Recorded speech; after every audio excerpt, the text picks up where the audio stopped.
Hi folks, Thibaut Van Dam here with another YouTube video, and for those of you who are not familiar with my channel, I am a DIY singer-songwriter and guitar tutor based in Southeast London, and today I'm very excited to be continuing my video series all about practical guitar and music theory, and today I'm going to be looking specifically at tools. This is in line with the last video I made all about resources, and in a way, I feel like I could have made this video first and then that video, but I only thought to make this video actually after making that one.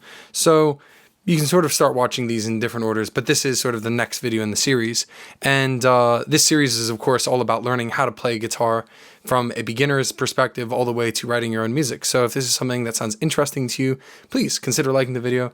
Please consider subscribing. It's the best way to stay up to date with the new content I make. And of course, motivates me to keep making these videos.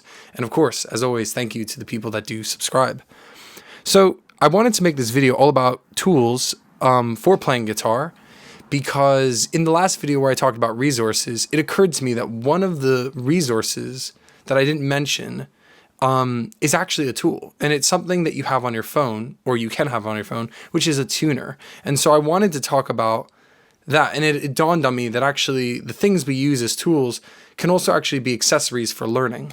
So I just want to take some time today talking about all the different things you'll need. Yeah, all the stuff. And maybe this will be in some loose order from kind of most important to maybe least important, or the most extraneous ideas. And so without further ado, I'll just get into it. The first thing you will need, of course, before playing guitar is you are going to need an instrument. And I've talked about guitar anatomy for both electric, classical, and acoustic guitar. But there are some distinctions worth making. If you want to know more about each of those instruments and which ones I maybe recommend, I recommend you go check out those videos for sure about electric and classical / acoustic guitar. And I'll put a link in the description.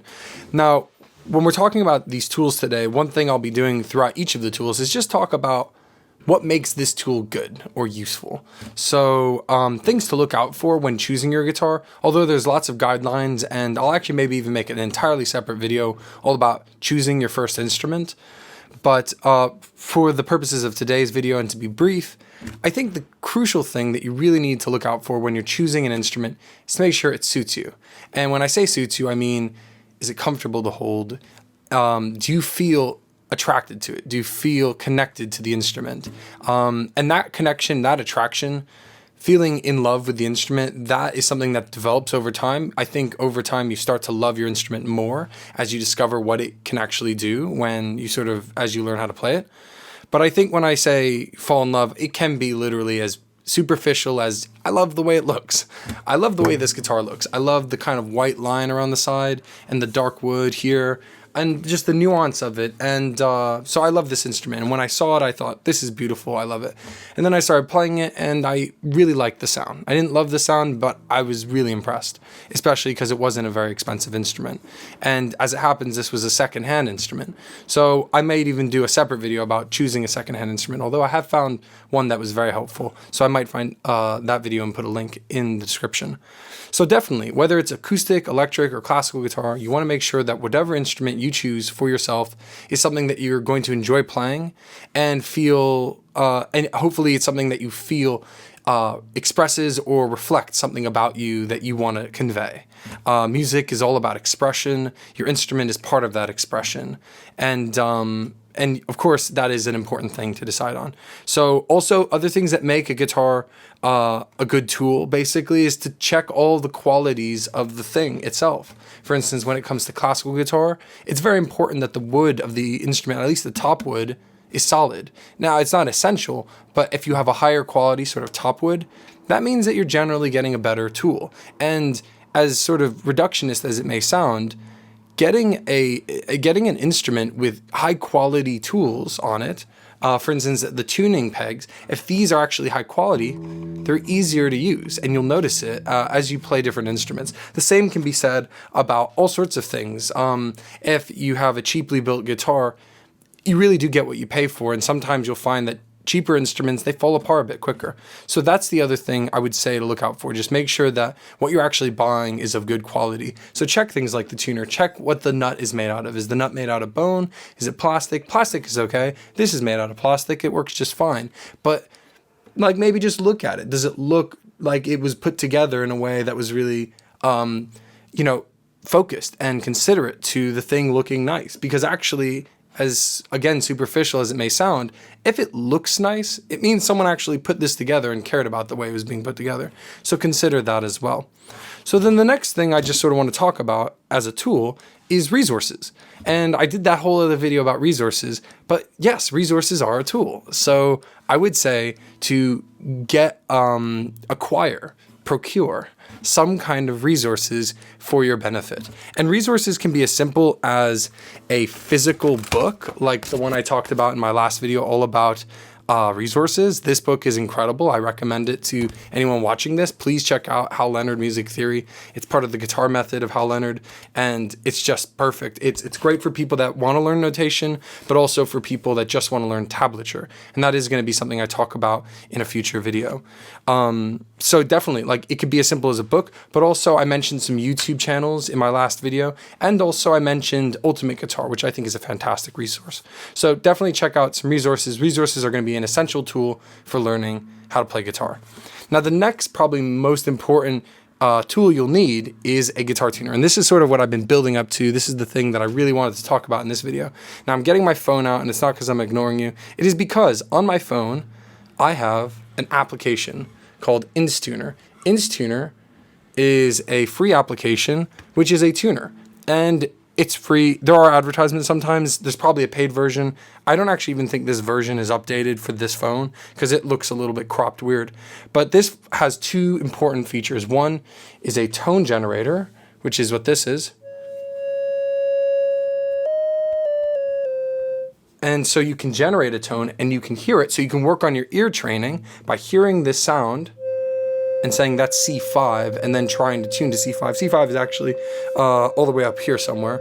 But yeah, you can listen to that, or you can choose the chromatic tuner. And the chromatic tuner works just like any other tuner, where it will listen to the note and it will tell you what note that is.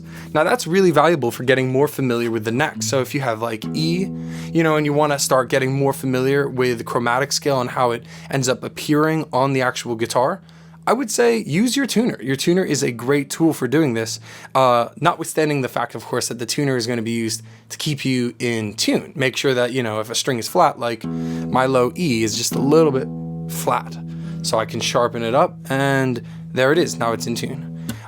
So definitely tuners. Now, as far as tuners go, there are actually different options of tuners you can get. So probably the most popular tuner, aside from maybe the application that I just showed you, or like other apps like that, is probably a clip-on tuner. Clip-on tuners are just fantastic, and they actually do work a little different from the tuner on your phone. So a tuner on your phone actually will need access to the microphone. It's because it listens to the frequency and says, oh, that sounds about right. And it goes hand in hand with that tone generator. But the problem with the microphone is that if you're at a venue, if you're about to play an open mic and there's a bunch of drunk people or something and everyone's being loud, you're gonna have a hard time getting a clear sound from here just to there. Even me talking right now is interfering with whatever this is, and so now the tuner on my phone is just going haywire. It has no idea what it's hearing. Whereas these tuners, these clip-on tuners, actually work in a very different way, where basically you play a note and it feels the vibration, and the vibration transfers into this, and using that vibration, it actually decides what the frequency is. After all, frequency is actually an oscillation, a rate of a pitch. You sort of have this wavelength that is repeating at a certain amount of times per second. So this is definitely something to consider. These tuners are a lot more accurate than a microphone-based tuner like on your phone. So I would always recommend something like this. Now, the only advantage between this and something on your phone is that this screen is huge. This is so much bigger than this. So whatever one of these you choose, you'll want to make sure that it clips on firmly. You'll want to make sure that it's a chromatic tuner, so you don't want something that just tells you standard tuning, because you want to really be able to access all the notes. Then I would say choose something with a big screen size. Make sure that the screen is big and that it has a bright backlit screen, so that way you can actually see it. And just the bonus, which is actually, I think, very important for me, get a rechargeable tuner. You will thank yourself time and time again. Every time you charge it, you'll say, that could have been another battery. And the thing is, I have never bought a battery for my tuners. Every time my tuner just runs out of battery, that's it. I've stopped using it. Now, admittedly, I haven't done that with tons of tuners, but even some of the Snark tuners, they're a popular brand, even those, they run on batteries. Make them rechargeable. This is like freaking 2022. This is the future. We should have rechargeable everything. Our phones are rechargeable, so should our tuners. So yeah, make sure it's rechargeable. Now, there's a third type of tuner, which I think is as good, if not better, in fact, than the clip-ons, but they operate in a very different way, which is a pedal-based tuner. Now, a tuner like this is the Korg polyphonic pitch black tuner. Now, the polyphonic, what does that mean? It means that you can actually strum every single string at the same time, and it will tell you every single string and whether it's flat or sharp or what. And that's amazing. Now, you don't need a polyphonic tuner, but they are pretty neat. And I will say that it has a really bright screen. There are lots of tuners and competitors in this market. You have some from Boss. You have a very famous brand called TC Electronics. Boss is probably as famous, to be honest, but TC Electronics was famous for the Polytune, which is like a really nice form factor. A lot of people really love that. Now, admittedly, to get this to work, you will need a power supply and you will have to be able to plug your instrument in. So my classical guitar doesn't have any electronics, and so to plug this in, I would actually need a pickup with a cable to plug into this and then plug this into an amplifier or something like that. So this is definitely for a very different kind of setup. If you play acoustic, you have a very different setup from someone that plays electric. And that leads me neatly into maybe kind of the next tool you'll need. And I kind of forgot about it, but actually an amplifier. This is an amplifier. I bought this because I always wanted an orange amp. And you'll look at this and say, what? Where's the speaker and stuff? Now, for people that are not familiar, when you buy an amplifier, most of the time they're combination amplifiers. So that means that there's an amplifier. That's the thing that actually makes the signal louder. But then there's actually the speaker, which actually amplifies it into the room. In a sense, they kind of do the same thing, except not exactly at all. One of them is making the signal louder so it's up to an audible level. The other one is actually projecting that sound. So you can use this in an enormous speaker, or you can use this with a tiny speaker. The amplification process is still the same. And likewise, you can get a really big one of these that has a bunch of tubes and stuff in it. You can see you can hopefully see there's one little tube in there. Now, this is the next sort of thing you'll need. This is really more for if you're playing with an electric guitar. Orange amplifiers are famous for their distortion sound. And you can sort of see, I really like just their branding in general. I think that they just look super neat. But the distortion sound is this gain right here, and it's just this kind of jagged line, and it just looks cool. And anyway, yeah, you want one of these. So that's kind of the next thing to think about. And when it comes to electric guitar players, the whole idea of, tone is taken to the 18th level. It's the most crucial thing that people think about when they play electric guitar. So much so that it will lead me to sort of the next thing, which is like things like pedals. Electric guitar players, they love pedals. I loved pedals. I still love pedals, to be honest. I use a ton of them, but I mean, I have way more than I ever thought I would. I thought I'd have like 5 or 10. I have maybe 50 guitar pedals. And so I'm just giving the caveat that you may end up buying a ton of gear when you start playing electric, notwithstanding the fact that, probably more importantly, and I should have really listed this first, you're going to need things like cables. So when you start playing with an electric guitar, you're going to need a cable to connect it to this. Everything's going to need a power supply. Everything's going to need electricity. Cables are important, especially high quality cables. What you want to look for when you're buying a thing like a cable, I know it's boring. It's like buying a vacuum. It's really unexciting. When you buy a cable, you want to spend good money on it because, especially for a cable like that, it's unbalanced. So that basically means that it's subject to interference, sounds that pass around the space in your room or wherever you are. And so if you have a high quality cable, it'll have better shielding. It'll protect the sound quality better from things like interference. So you want a higher quality cable, and probably the most famous brand I can think of is Van Dam, which is, interestingly enough, my last name is spelled a little different, but still kind of cool. So now that we've talked about sort of like extraneous gear for electric guitar and stuff, crucial stuff you really do need is stuff for either electric or acoustic, which is stuff like, you'll probably want a guitar pick. Guitar picks are great. They're as interesting, I think, as guitar pedals, except they're not a fortune. They're not that expensive.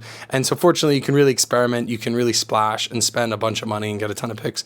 And it's good that you try different picks, because there could be something out there you just don't know exists, and it's actually your favorite thing on the planet. For instance, this pick right here, this is a unusual, hard to find pick called the Tortex M3. This is a Jazz 3 shaped pick. So it's very small and has this sharp tip. But hopefully you'll see that it's still the Tortex. So it's still very thin, and it has that kind of firmness to it, this kind of unbending quality. So actually, I love these picks. I like the grip on them, even though it's not like an extra grip. Another pick that I found that I just absolutely love is, I keep them in this bag because they're just freaking amazing. These two picks right here. These are both called cat tongue picks. Now, apparently this is the original, the OG cat tongue. I don't know. Why is this not focusing? Let me put my guitar down. I don't think I need it right now. But this is the OG cat tongue. See that? And if you look close, you should hopefully see this kind of grippiness on it. And the grippiness you will feel. Now, I love this kind of pick because it's so bendy. And this is very similar. This is a different brand of cat tongue pick made by a company called Cool Picks. I actually prefer these. The red ones, these are my favorite actually. They have just the right amount of bend, an even stronger grip, and that bend really allows me to control the release of the strings as I strum. These are things that you start to get more acquainted with as you play more. But definitely experiment with picks. I love these. These are great for acoustic and things like that. So alongside that, here's another boring thing that you might want to get for yourself. Guitar strings. You're going to want guitar strings. These are nickel wound strings for electric by Diodario. These are also by Diodario. These are the Pro Arte. These are classical guitar strings, nylon core, with the silver plated wound on the lower strings. I love these, both these pairs of strings. These are sort of my favorite kind of strings to use. And I'm not as interested in strings, to be totally honest. I'm much more interested in picks because it has to do with the tactile interaction with strings. There's only one other thing I think about with strings, which is the difference between wound strings and flat wound. Flat wounds have a very smooth coating, or not coating, but a smooth surface, and you will feel it. It's totally different, and they're, I think, choice for things like jazz. So consider that maybe. And then I think another thing you want to consider really is maintenance. Now, this is sort of the boring thing, and it's sort of leading me from strings into other stuff that is, like I say, a little boring, but it's important. Things like this little gizmo. This is a tool that you can use. It's got this sort of soft microfiber cloth. You want to put this underneath your strings. You want to click it into place, and you can then wipe down the fretboard and the strings in one fell swoop. And it's a very desirable sort of thing to keep your strings clean. I actually don't even need to explain why. You'll notice a difference in sound and playability and general appeal. You won't really want to touch a guitar when it's like really gross. And it's not a tool or a resource, but I would just say wash your hands. If you don't want dirt to be on your guitar, wash your hands, there won't be dirt. And there are other things that do that same thing. Like, for instance, this is a company I found one day called the Swipe, trademarked. This is okay. I mean, it's nowhere near as cool as I thought it was going to be. I like the color. The whole idea is it goes in your wallet, and then you always can clean your guitar. And it's like, I was a sucker. Now, admittedly, it wasn't that expensive, but I have used it. So, I mean, I might throw it out at some point. These things are not that expensive.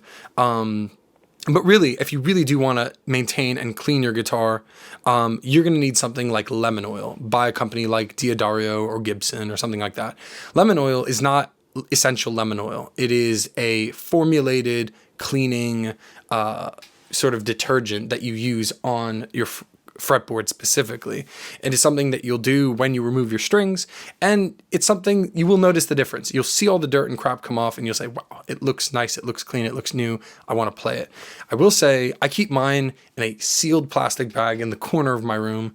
Maybe I'm a little paranoid, but I really don't want to accidentally eat any of that stuff. There is a warning on the bottle about how dangerous it is. So definitely, when you use things like that, be careful. And I recommend keeping it in a bottle. You really don't want that stuff like spilling out on your carpet or whatever. you want it in like a secured airtight bag. So yeah, and I do use it. I'm careful when I use it. You'll need things like paper towels, and that's basically it. Next, it's boring, but you want a guitar case. I'll just grab the guitar case that I use. This is for my classical guitar, and it has a firm styrofoam casing. It's a hard case, more or less. I wouldn't put this in checked luggage. I wouldn't put this in underneath a plane exactly, but if I had to, maybe I would, just maybe. So yeah, it has this sort of soft plush interior. There's lots of companies that do this. This is made by a company called Armadillo. And I actually love the logo of the armadillo. But anyway, yeah, get a hard case. You'll thank yourself. There are other cases that exist. There are soft cases. Soft cases are fine if you're on foot going from A to B for a gig. If you plan on traveling on any kind of serious public transport, like a train or something like a plane, you're gonna want something more substantial. Now, there are soft cases that offer some padding. It is there's a huge spectrum of cases. There are things like out there, like carbon fiber cases that cost literally thousands of dollars, or maybe $1,500. Like, that's the most expensive one I saw, but still, not an exciting way to spend your money. But if you have a good case and it's light and it's ergonomic, you'll find that it fits you well. You'll want to go out and use your guitar more. For instance, that case, even though I like it because it's kind of light, it's pretty protective, it's not really comfortable to bike around with. I do it anyway. I'm actually looking to get another case anytime soon now. So consider that. You probably want a case, especially because I think performance is such a great way of nurturing your own skills and getting out there and showing people what you can do. Now, here's another thing. I actually found this when I was at university. In one of the practice rooms, and I probably should have turned it in, but this is probably one of my white lie things that I'm exposing myself for. I found this in one of the practice rooms. Actually, if this belongs to you and you're seeing this video somehow, I'll give it back. I'm sorry about this. But I saw it and I thought, oh, I could use one of these. And they are useful. They have this kind of rotating part. This is for the tuning keys. So you can remove your strings. You have, at the same time, this kind of clipper tool. So you can cut the strings themselves. And then you finally have one of these little kind of things for removing the pegs that keep the strings into place. So this is especially designed for an acoustic. Classical guitars use a tie block, so they don't actually have the pegs that I'm talking about. But this is useful for actually, now I'm saying it, for any instrument, because you don't have to use this to use this or that. So yeah, and that's another thing that you may want to use. And then, I don't know exactly, I guess the whole order thing kind of fell apart a little bit, but capos. You'll want a capo. This is the only brand that I use now. They're called Shub, and hopefully you can see that. I'll try to zoom. Shub. They're metal. I don't know why people like them so much, which is weird because I own two of them. I own two because one is designed for classical guitar, one is designed for acoustic and electric, actually. It has to do with the length of the width, rather, of the fretboard, which we've talked about in that other video about guitar anatomy. So these are useful. You might find that you can't sing a song in a certain key. You may need to change keys. How do you transpose really fast? You use one of these bad boys. So buying a good quality one of these is great. If you buy a cheap one, there is always the possibility that it damages the instrument if the connecting points to the instrument are not well made. This uses a nice soft rubber throughout, so because of that, there's no abrasion or anything like that. And the way these operate is they literally clamp onto the instrument, so you want to watch out for that. If they're not well built, you can damage your instrument. And this might be kind of the last thing that I could mention, and I will do a separate video all about this, but nail files. You probably want to buy a nail file. And you're thinking like, what? This is the most unrelated thing I can think of that has to do with guitar. But actually, when you file your nails, a lot of magical things happen. Now, as it happens, I have anxiety, and I've had anxiety for as long as I know. But so as a result, one of the things I do, it's a bad habit that I don't do anymore, is I would pick my fingers. I'd see a little loose whatever thing, and I'd scrape it, And actually, I realized that when I started playing classical guitar, I realized I wanted to grow out my nails to improve my playing. And in the process, I mean, you can see now, my nails are well maintained, more or less. I mean, I know it looks kind of weird. I look like Sauron or whatever, but yeah, they are long nails, but I don't have any of those sort of cuts or anything like that from sort of scraping myself. So I showed 2 separate nail files in terms of quality and which one you'll sort of want to use. I always recommend a glass nail file, and specifically it's a chemically treated glass nail file. The way it works is they put this into a chemical, it sort of deteriorates the glass material, which leaves these tiny little bubbles inside the glass, and they're extremely durable. I mean, I'm not going to hit it on the table to demonstrate. It might break. They do break. I've broken a bunch now, actually, but these get the absolute best results I found. I have numerous sizes of this. I have a small one that I keep in my wallet. I have this one at home, and I have a larger one that I've accidentally left in the United States when I was traveling. But these are essential, I think, for 2 reasons. I mean, 1 and 2, right? So reason 1, you want to keep your fretting fingernails short. You want them short. You do not want your nails digging into the fretboard. No way. And then, of course, reason 2, you want to make sure that when you're playing classical guitar, and I found that this works also for electric and acoustic, to be honest, that if your nails are a bit longer and they're shaped correctly, according to the way you actually play fingerstyle, that actually you can greatly enhance your dexterity with playing. Because imagine, you hold a pick. Imagine if you had picks on each of your fingers. You just get so much more possible variations of playing, and it does sort of change, I think, the way that I've been playing and improved it. And I can't think of a single drawback except for the fact now I spend maybe 10 to 20 minutes every so often just filing my nails, which is very therapeutic and I consider part of self-care. Now I showed this second nail file. This is a very thin metal nail file, and I showed this because actually this has been kind of like the underdog of all my nail files. All the nail files that I've used, they're glass and they've broken, but this nail file just has never broken because it's made out of stainless steel and it's so thin. I also keep it in my wallet in case the glass one breaks for some reason. This one will not break. This is not ideal, and the reason why is because the way that it's been etched, again, because it's etched, it's better basically for your nails. This will last longer. But the problem is it's been etched sort of coarsely, so it doesn't get the smoothest finish, and you'll notice it. And like I said, I'll do a separate video all about nail maintenance and filing your nails, because actually I found that most guitar players have their different approaches. But I think it'll be good just to talk about, to show you what it is that I think about when I do it.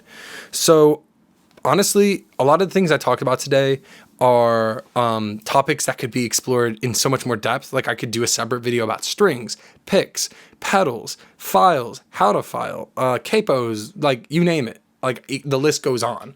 But the thing is, actually, these are some of the essential tools you'll want to sort of acquire to sort of assist you with your playing, especially a tuner. You'll want a tuner from day one. You'll want a guitar from day one, and you won't need resources from day one. But if you happen to be watching this video, I can also be a resource. So please, of course, consider liking the video. Please consider subscribing. It is the best way to stay up to date with the new videos I make.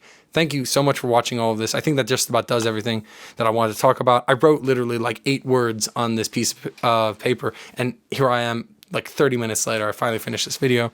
So thanks so much for watching. I'll see you at the next one. Ciao for now.